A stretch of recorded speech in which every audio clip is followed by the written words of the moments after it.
Welcome to another Wasteland Spotlight, my friends. This time we're taking a flyover and a walk through one of America's largest modern ghost towns, Eagle Mountain.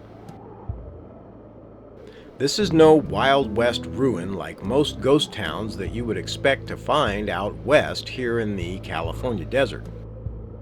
It's a relatively modern, abandoned town, and it even boasts its own small prison complex, as well as one of the largest open iron mines in the western United States.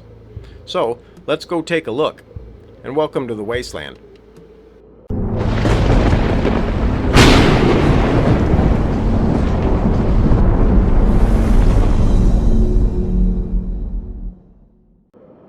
Our spotlight today is a modern ghost town in the California desert within Riverside County. The town of Eagle Mountain was founded in 1948 by industrialist Henry Kaiser. He also founded the well-known Kaiser Permanente Medical Group, which at the time was just meant to provide health care for his workers and their families. And this town actually had a fully integrated medical care system that easily rivals the poor company care of today. Located in the southeastern corner of the Joshua Tree National Park, the town still sits nestled up against the entrance to the closed iron mine it once served. The mine was previously owned by the Southern Pacific Railroad, but it was purchased by the Kaiser Steel Corporation later. During the 1950s, as the mine expanded, the town grew to a peak population of about 4,000 residents. Wide and beautifully landscaped streets were lined with over 400 homes, some with as many as 4 bedrooms. In addition, there were over 200 mobile homes and trailer spaces, as well as several boarding houses that provided additional living space for Kaiser's workforce at the mines.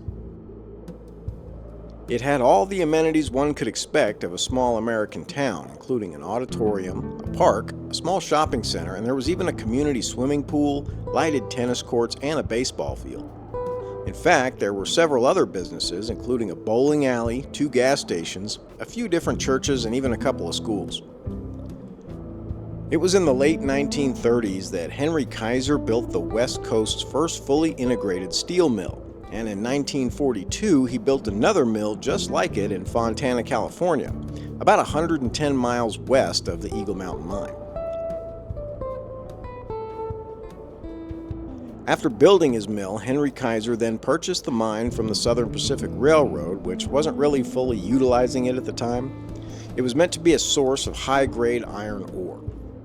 This planned strategy to combine the mine with the railroad access and the mill processing was what Kaiser used to establish a massive industrial operation in a previously agricultural-only area. Steel production at Fontana got started up during World War II, and iron shipments continued increasing all the way through 1948.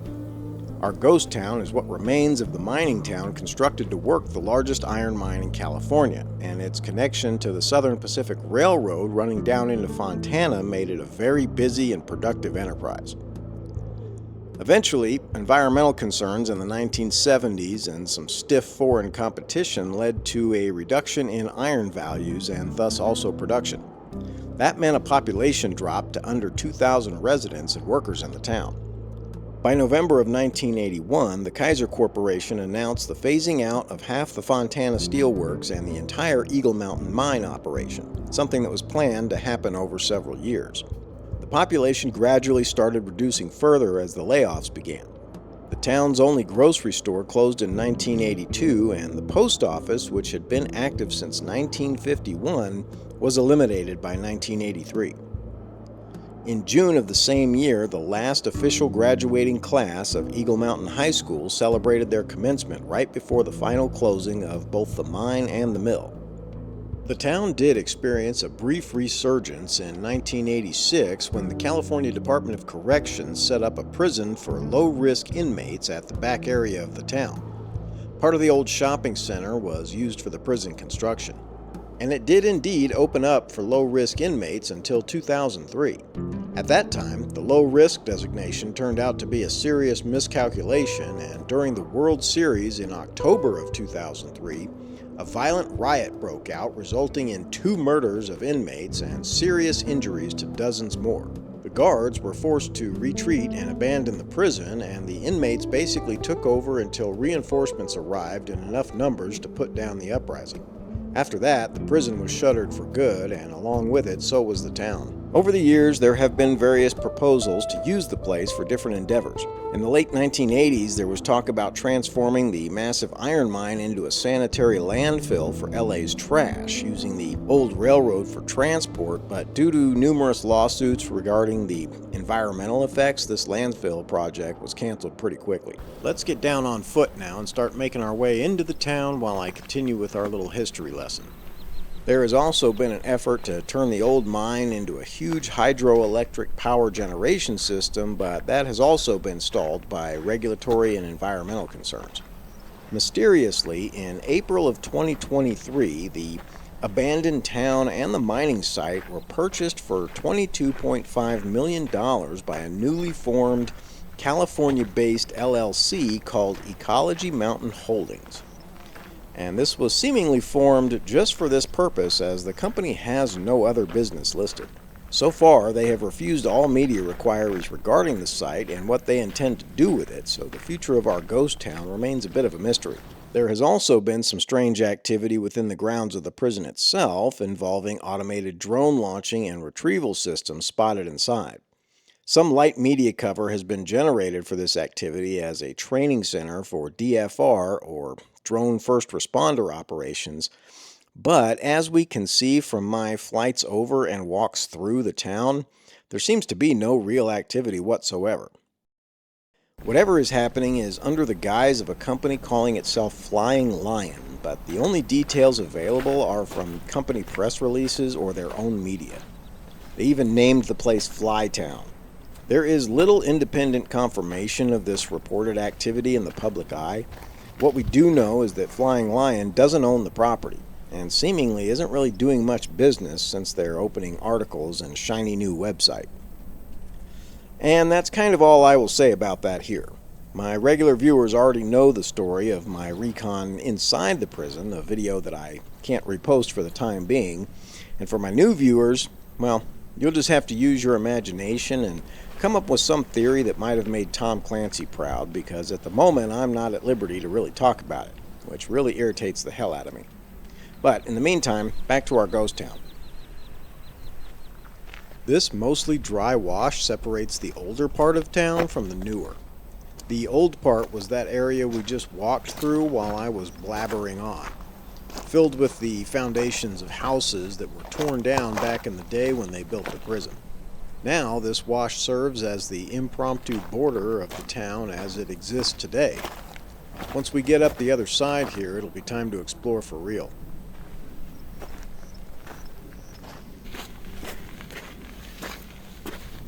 The scene out here is so eerie and apocalyptic that the location has found its way into several movies and TV shows. In 1986, a portion of the Eagle Mountain Railroad was used in the movie Tough Guys for a train hijack scene. And the town has been featured in the movies Imposter, Battle Los Angeles, Live from Baghdad, and the nearby mine was a set for the blockbuster Tenet.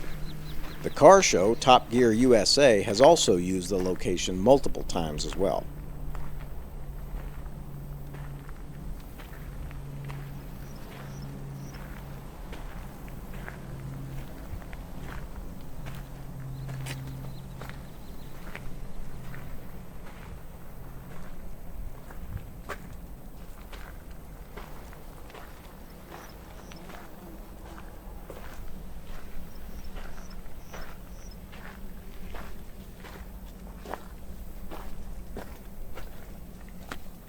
We'll see if anyone's home here. Probably not. This is one that does look really well preserved, at least when you consider how long it has been that these places have been left abandoned and exposed to the elements. Something I want to mention for those who may not think there is much value to a place like this, at least in a post-collapse sense, the reality is that even if these buildings had all collapsed, as many such places have out here, there would still be a lot of value just in the fact that the terrain has been mostly leveled and there are concrete slabs present to build new things on. Look at Slab City, which isn't too far away from here.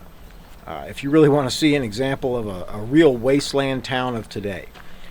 It's called Slab City because all it started as was the remaining concrete foundation slabs of old government buildings that had been torn down long ago. Those slabs alone made things much easier for those who came with nothing and had to build something. That's another place I need to revisit soon. Here we can see some of the target silhouettes that were supposedly put up by the Flying Lion Company for all this law enforcement training that seems to happen around here on a daily basis. All right, but if you compare this picture with the image on their press release, you'll see it's the same old target. Okay, it hasn't been changed or even taken care of. They're on a few of the buildings around here, but strangely only in a small, limited area. As if they only needed to put up enough for appearances, right? Just to make it look good, but not actually enough to be used.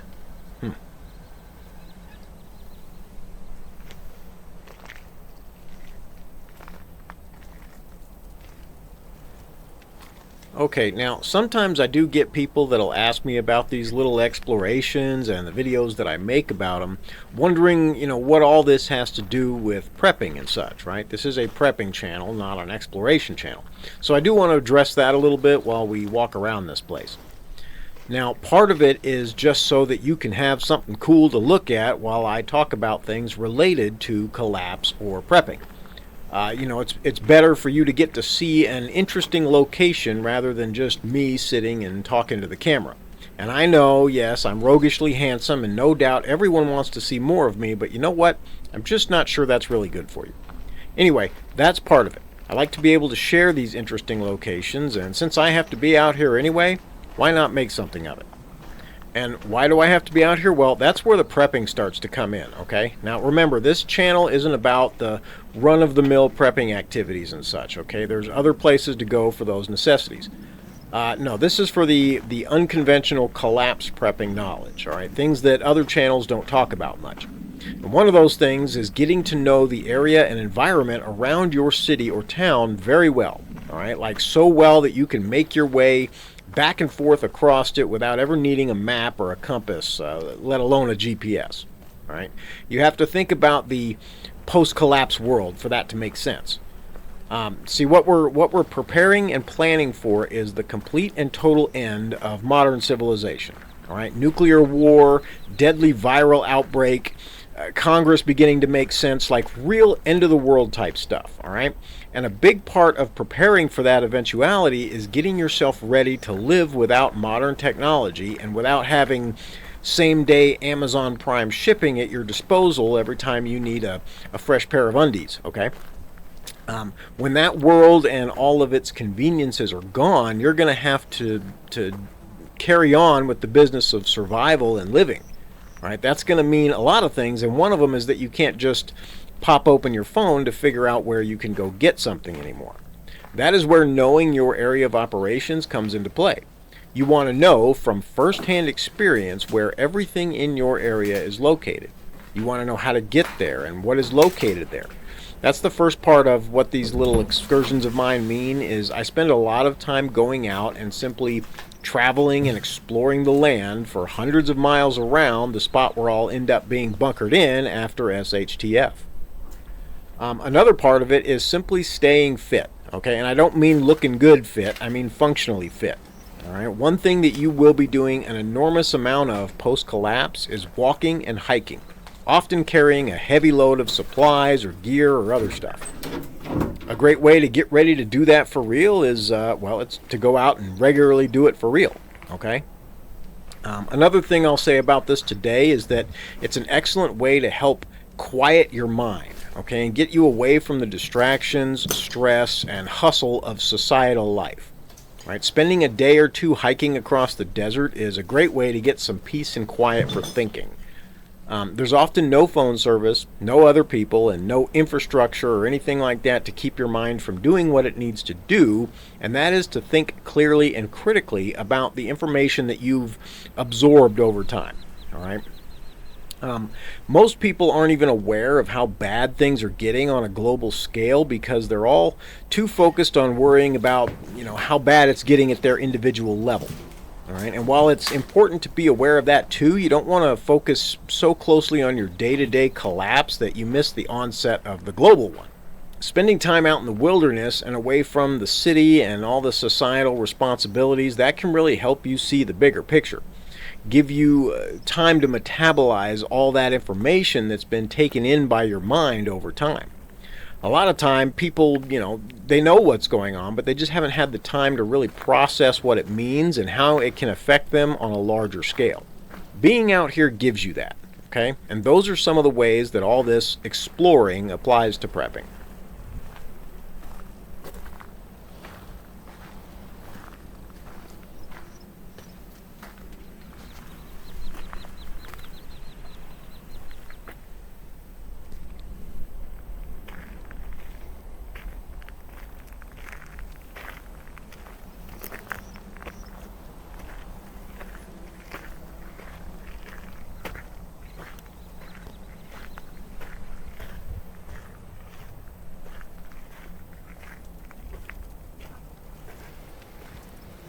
Some of these places aren't even in that bad a shape given how long they've been open and exposed to the elements. It's amazing, really.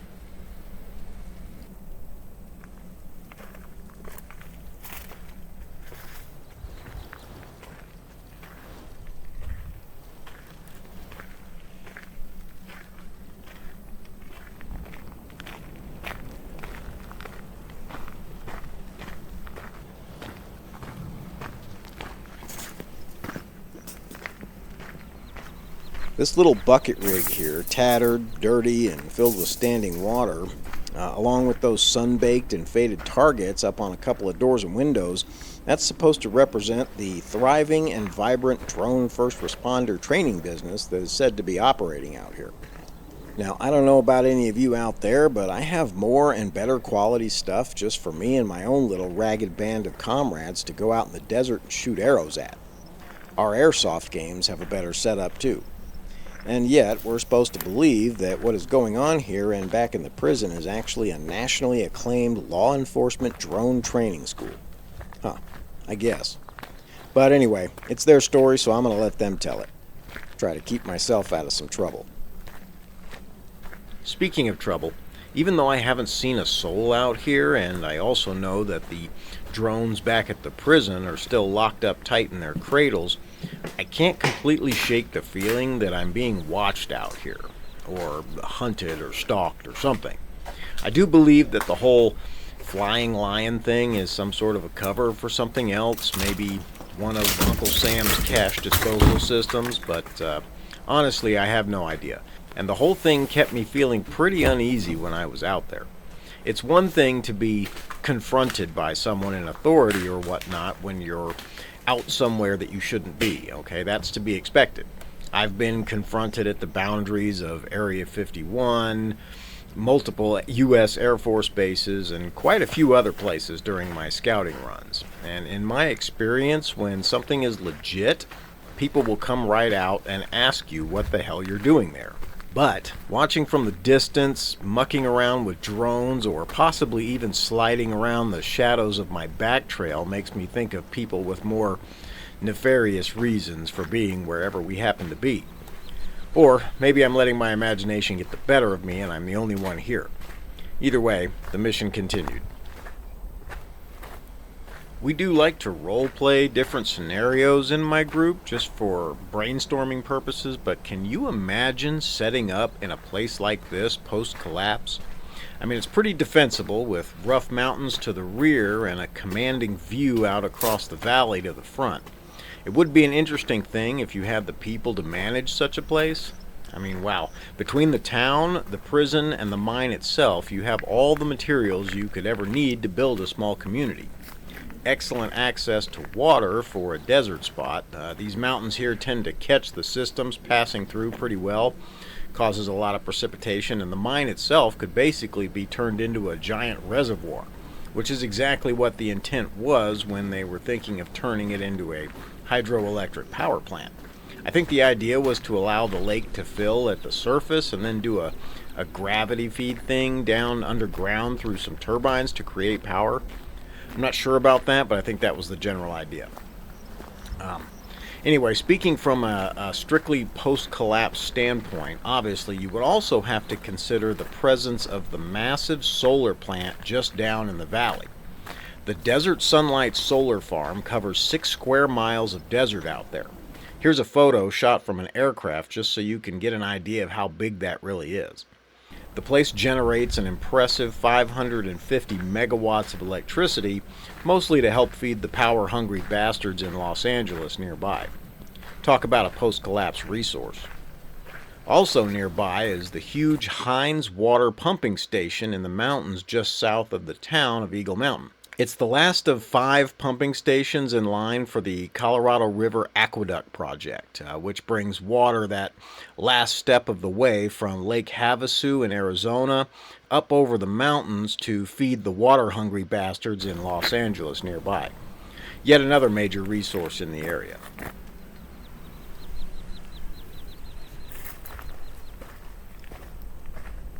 Sometimes walking around and through places like this makes me a bit sad to think about the past lives that were lived here, right? This place used to be a thriving town where kids grew up and made friends and had the kind of adventures that I remember as a kid.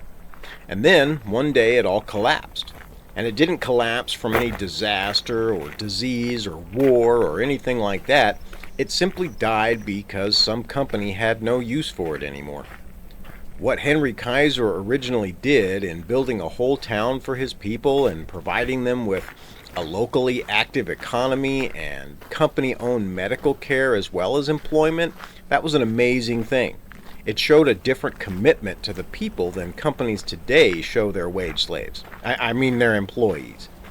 If this same mining operation was started today, a company would be insisting that their employees make the 60-mile trip from Indio nearby as their commute, at least that far, probably without even a vehicle mileage allowance. And company-owned healthcare? Please, I can hear the executives laughing from here. No, these days you would be expected to slave away in the mines and then drag your sorry ass home across the desert and be happy about it too. That's a rant I'm not going to get into here, but it really blows my mind sometimes to see what we've allowed to come to pass. If you ask me, our civilization is as decayed and decrepit as this old ghost town. We just keep the lights on and add fresh coats of paint, and we don't look too closely at the walls and foundations of everything we depend on.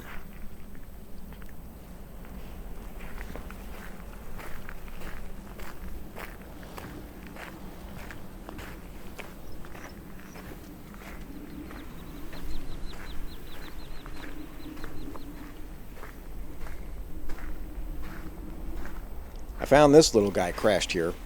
Not sure what brought it down, but I did notice that the battery had been removed. Figured I would bring it inside for a closer inspection.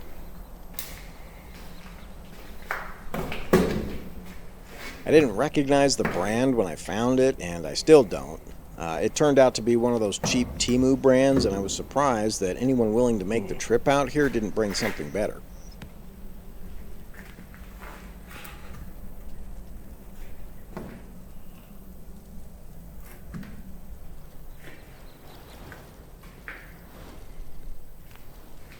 Leave it for someone else's future discovery.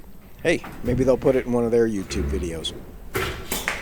There actually have been a bunch of other YouTubers that visited this place over the years, but few that have actually come into the town itself, although some have. But it does seem that no one has really come out here for a few years now.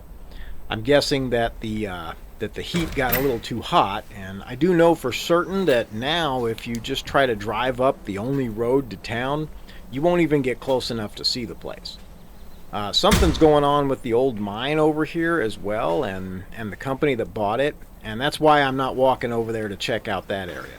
I'm not sure what they're doing, since all the legitimate projects like the landfill idea that I mentioned and the hydroelectric power plant, all those have been shot down by the courts. So, I don't know.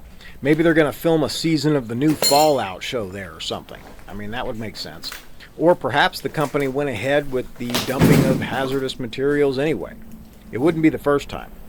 There is a lot of money to be made in hazmat disposal, It reminds me kind of the old funeral home scandal where there was so much money to be made in cremating bodies that they just kept taking them in and taking them in, but they couldn't get them all cremated fast enough, so they had hundreds of bodies just laying around and rotting by the time the operation was broken up. Yeah, go look that one up. People and companies will go to great lengths to make money for sure, and never has that been more true than in our current late-stage society with its rapidly diminishing economic returns. It's all just another sign of the collapse that's already underway and beginning to accelerate as we approach that overshoot precipice. Economic crash will be one of the first big things to happen, and unfortunately many people will think that it's going to end there, but that's just the beginning. This little town here and all the other places like it across the world stand testament to the temporal nature of our society and the things that we build to keep us safe and secure from the big bad world out there. But the thing is, the wild world always gets back in. All right, all the bad things we try to keep out, they aren't really kept away. All right, because they're a part of us. They're a part of our natural animal nature that still exists under the veneer of civilization that we have slathered over it like lacquer on sanded wood. That veneer can make things look real pretty on the outside, but inside everything remains the same as it was when we were grunting at one another and bashing each other with rocks. That isn't gone, it's just waiting for the veneer to crack, and then it'll start to show itself again. It's crazy to think that there's a likely future where I may end up walking through my own ruined neighborhood just like this. Well, post-collapse I'd be walking a lot more carefully than this, of course. Ruins today hold the danger of being hit with a trespassing accusation, but in the ruins of the post-collapse world, the danger is in getting hit with a brick and served for dinner. And I know, I have a morbid sense of humor with this stuff, and in some ways I'm only partially joking, but really, I don't think even preppers and such are really ready for what things will be like after the fall of civilization. We have lots of movies and shows. The Walking Dead always seems like a good representation if you took out the zombies, of course. And even movies like The Road. Those can capture a lot of the raw reality, but even still, I just don't think we all really understand, not even me, and I make such understanding my life's work now. Perhaps there are some people along the Ukrainian-Russian border areas who understand. People in Gaza, perhaps, the Sudan and other places. But here in the U.S. and the rest of the so-called Western world, I don't really think we get it. All right, I see the comments about it here and there. It'll never happen. Collapse is a myth. It's all fantasy and fear-mongering. Okay, sure. And I hope you're right. But at the same time, I have been to places where it has happened. More importantly, I have talked to people who have been through it while it was happening. I talked to my grandfather about being in Italy in World War II. Recently, I've spoken to more than a few people in Ukraine. I once met a woman whose entire family was killed and her home and farm burned by cartels in Mexico. I actually got to meet a refugee survivor who was able to flee Mariupol in Ukraine at the last minute, and he described things that no news media outlet would ever really talk about. And you know what? You know what all those people had in common, other than the experience of collapse, of course? You know what it was? They all said that they never thought such a thing would really happen. So let's let that be our lesson for the day. That just because something seems unlikely or even impossible, that doesn't mean that it can't happen anyway. Maybe you and I can't envision a modern American city torn by war and destruction, but that doesn't make such an occurrence a fantasy. As preppers, and really just as responsible adults, it's our job to be ready for those things, as unlikely as they may seem to us. Rarely can any one of us actually have all the information, and I bet there were people right on the Ukrainian border who still didn't see the full picture of what was about to happen. Actually, I'm positive of it. Because if they had seen it coming, they wouldn't still have been there when it arrived. So let's all look a little closer at the world, all right? And let's plan for the possibilities that even we can't see. And in that way, we can all be a little more ready and a little more capable than we would have been otherwise.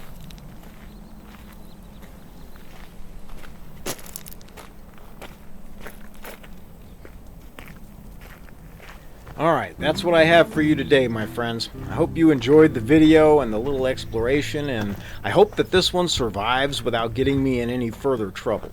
I'm sure that many of you out there still want to see the video with the inside of the prison part of this little abandoned town, and I'm hopeful that I can open that video back up after the heat has died down a bit and whatever's being covered up by the government out here can be concluded or moved so that no one cares anymore. Anyway, we shall see. In the meantime, stay safe and stay ready, my friends. It's a wasteland out there.